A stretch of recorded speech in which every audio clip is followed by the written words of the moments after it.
I wake up at roughly 4:30 every morning, get dressed, I head to work, clock in, get our key for the truck. We have our own personal trucks that goes to our route.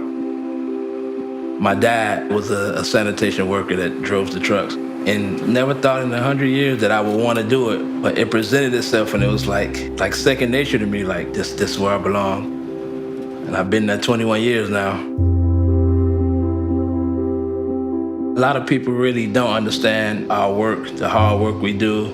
Without solid waste or without the garbage department, this place would be a pig fest. It would be rats, rodents, disease, and the garbage is everywhere. I'm here at 5:20 in the morning. I start with breakfast, and by 6:30, I am serving the children. I've been doing this for 19 years. I love this job for the children. I want to make sure they're fed. If you've never went to bed hungry, then you won't know. It's the most miserable thing in the world to be hungry and know that you won't have food. And at least they know if they're in school, they can get that hot meal, they can get their breakfast, and they can get their lunch.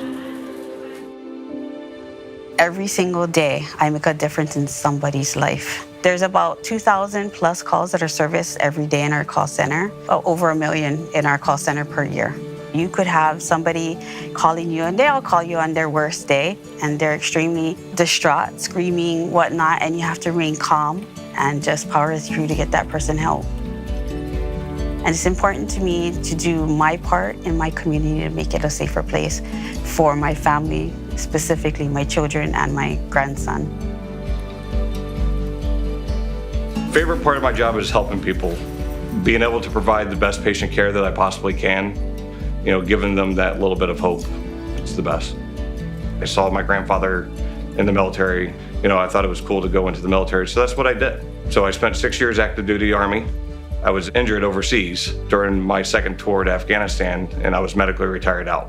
Once we decided to move to New York, that's when I became a firefighter/EMT. That's why I'm doing that now, because I want to continue giving back to my community and to my fellow residents.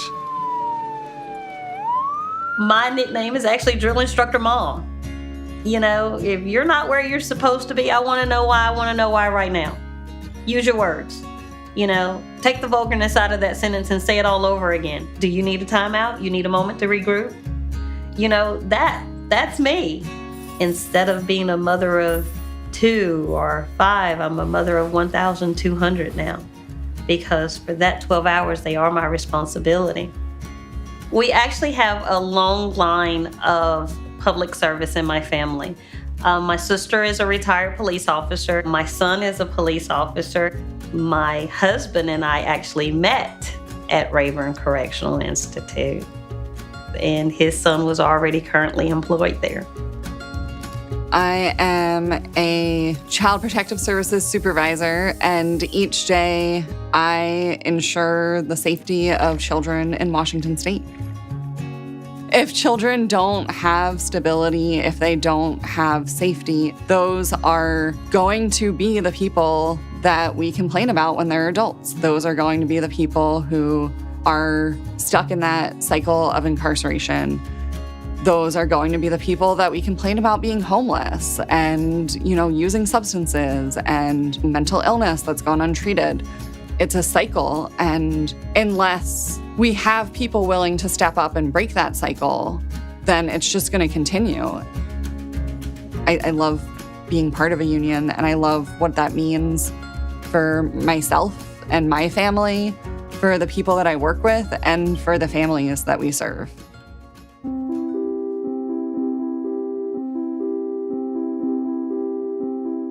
Fast-breaking developments in the coronavirus emergency in the U.S. and around the world.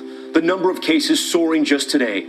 At least 59 people are believed to have been sickened by the new virus. Tonight, U.S. airports on high alert, screening passengers for symptoms of a deadly new virus. Very concerned. Now that you brought it to my... Wow, the pandemic. It was pretty hard. First of all, we didn't even know nothing about COVID. COVID to us was like, oh my goodness, I don't want to get sick.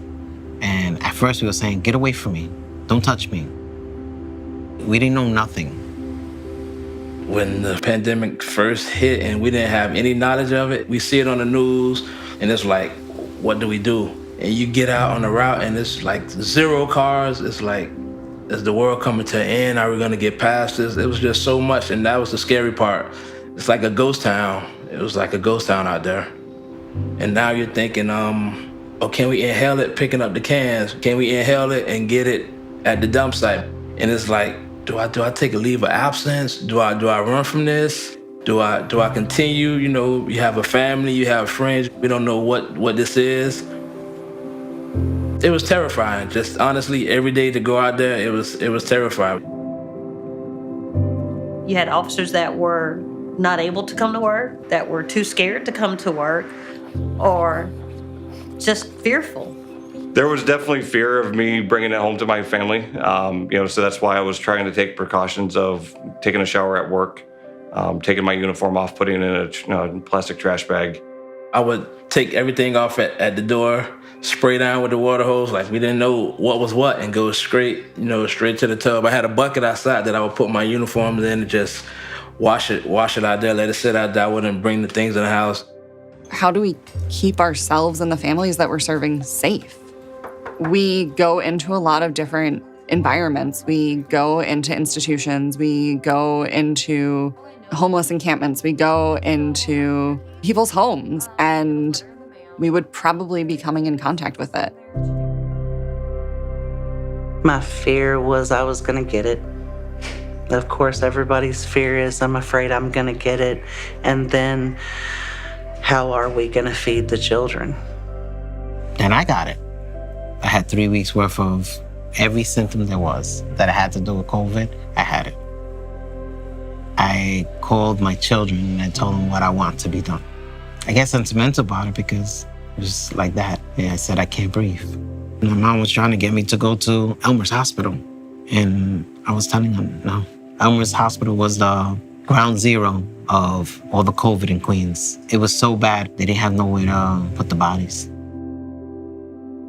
Then when I passed all this, I got up stronger and I said, I'm gonna help. Let's go. Being there at the city of Miami solid waste for so many years, you understand what being a garbage man is. You understand it's a necessity for the city where we're considered essential workers. The pandemic definitely made me feel like more of a frontline worker. It wasn't out of the question to place ourselves in that emergency services role even. I felt like I was up there with the police, the fire rescue, the nurses and doctors that were working in the hospital. We felt like we were all in one bubble. I'm the garbage man in this community. I know my role. Like Spider-Man takes care of New York, Batman takes care of Gotham, I take care of Liberty City.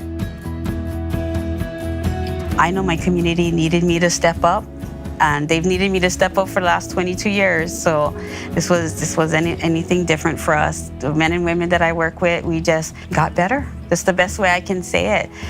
There are great people out there, and the great people really stepped up to the plate and got greater. We packed over 500 meals, and in those 500 meals was 5 days worth of food. All of that was packaged in huge bags and distributed to anybody 18 and under in our community. We had costumes, we would dress up, anything just to have some kind of normalcy and to put a smile on these people's faces. No, it wasn't just doing a job, it was making sure that everybody was okay and safe. Doing a job, you just clock out at the time that you're supposed to go home, and that's it. It's over. No, some of us stay there later. And I can't see one staff member that went home on that time.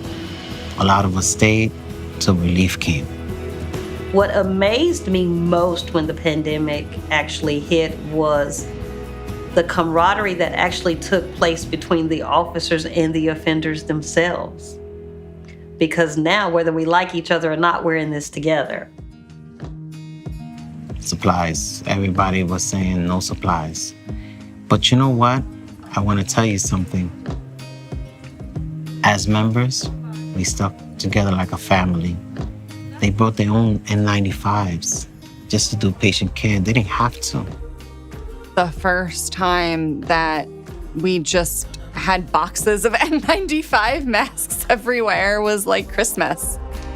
You know, the PPE consisted of hairnets, face shields, respirators or N95s, a plastic garbage-like gown, double pair of gloves. And so the challenges of wearing all that and carrying all of our gear up flights of stairs or going into, houses that don't have AC, we're constantly sweating. Could feel the sweat rolling down our arms, just collecting into gloves. It was just something I don't want to deal with again. The cases that we got, especially at the height of the pandemic, were a lot more intense. COVID lockdowns and, people, the families that we serve being isolated. We saw a lot of near fatalities, so children who had something happen where they needed life-saving measures. And also, unfortunately, cases where children were deceased. It was more of a family-orientated thing. Our hearts were racing. We were scared.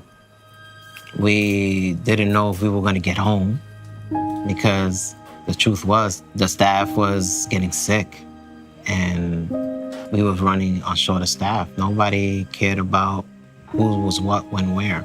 We were making sure that we kept everything running and make sure all the patients were safe.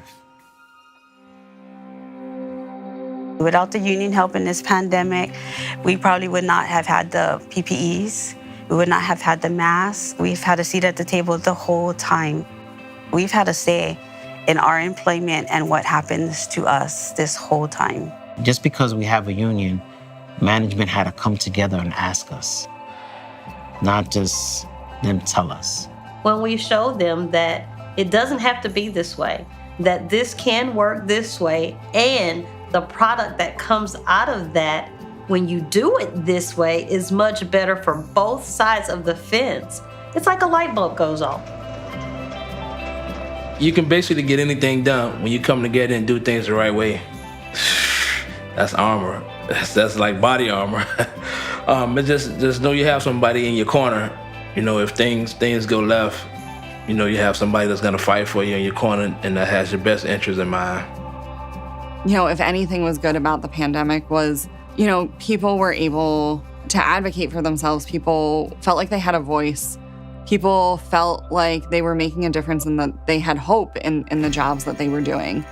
So I think that momentum has really continued, demanding better for ourselves, for our own families, and for the families that we serve.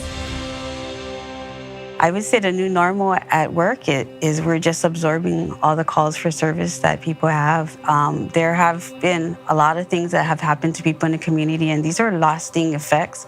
We're going to be dealing with the COVID and the issues that COVID arise for many, many more years.